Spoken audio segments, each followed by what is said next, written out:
So I've had a lot of questions about Cami and ways to annotate on top of PDFs. I recently was shown this tool, and I thought I would show it off to you guys. So um, it's called TeacherMade. They say it's completely free. They say it'll be completely free after COVID. We'll see how that goes. But it seems to be a pretty strong, user-friendly way to interact with PDFs. And I say interact because I think we think of annotating as kind of the entry point, and I think that that's probably all I would encourage at this point for a tool like this, because what this is really doing is this allows you to come up with an entire new system that'll allow creation of assignments, grading those assignments, and feedback to students. And we already have a lot of that in Schoology. And yes, you could jump and do some of that here, but there's so many tools out there. I don't want to just throw another tool at you to kind of learn this new tool. So maybe look at this and look at maybe doing level A and not level G, H, I, J, K, L. But so the TeacherMade app, it allows you to come in here. This is kind of the showing you what it can do. And you've got all these abilities to add these types of questions to a document or a PDF or anything. And what it really does, it's pretty smart. When you're creating a worksheet, it asks you to create a background. That's what this is saying. And it's actually really smart because it says, whatever you send me, a JPEG, PNG, GIF, or PDF or DocX, I'm going to flatten that, meaning there's zero interaction with it, and it's going to be placed in the background of my window. And then your students can then, well, you first can add a layer of interaction to it, and then your students can then come in and either interact with the pieces that you've added or add their own pieces. So here I am on a page, a PDF that I've added, and you can see that they have a very strong kind of, and honestly, a little complicated toolbar. Be careful about diving too far into this because, as you can see on this example, I've added several elements here.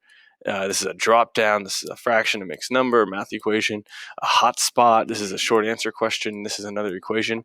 The idea is that all of these would interact with your background, right? So there would be a question here, and then you'd have your students enter an equation in the equation box, or there'd be a question here, and it's asking them to click, and they would click using the little hotspot where they want them to click.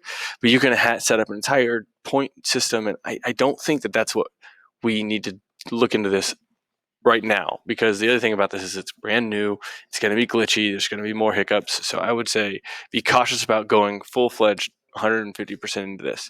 But what's really cool about it is you can still create assignments and then send them out. So this is an assignment that was sent to me. It's got this article as the background, and it's got here the toolbars, and it's pretty straightforward. I've got the ability to add a text box, so I can do some annotations. If the teacher wanted to integrate some questions, add a big reflective, oh, that's highlighting, oops. So that's just going to draw a horizontal line. It looks like I could, so it's not reading the text, it's just adding lines so it's just in the background, right? So it's not perfect. I can now use the mouse and select these things and then delete them. But you can add, just free writing. Oh, that's highlighter again. What's wrong with me? There we go, drawing. You can just draw on top of things, annotate. And then let's see, you can change the color, change the width. Very basic, very straightforward, pretty user-friendly tool to kind of annotate or draw on top.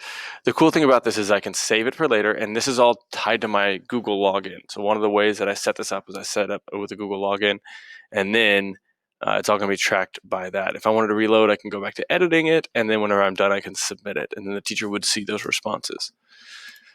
So all the questions about Cami, this is a possible other option. So once you've created a worksheet, then you can go to My Worksheets, and you can assign the worksheet.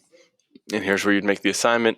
I would say use a Google account, and then you can do the score. I probably would not worry about that because that's adding a whole nother level.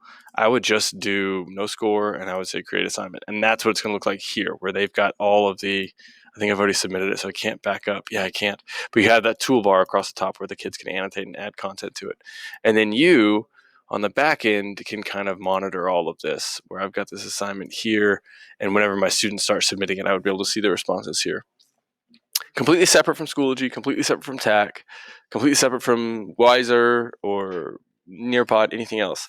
So realize that as you start learning and looking at these other tools, you can't be an expert on 75 tools. It's not going to happen. So be cautious about what you look into this. But if you wanted to try it out, I wanted to share that with you because I think that it's got some potential if it gets past kind of the infancy stages and gets a strong, successful background. So let me know if you end up trying it out and let me know how it goes.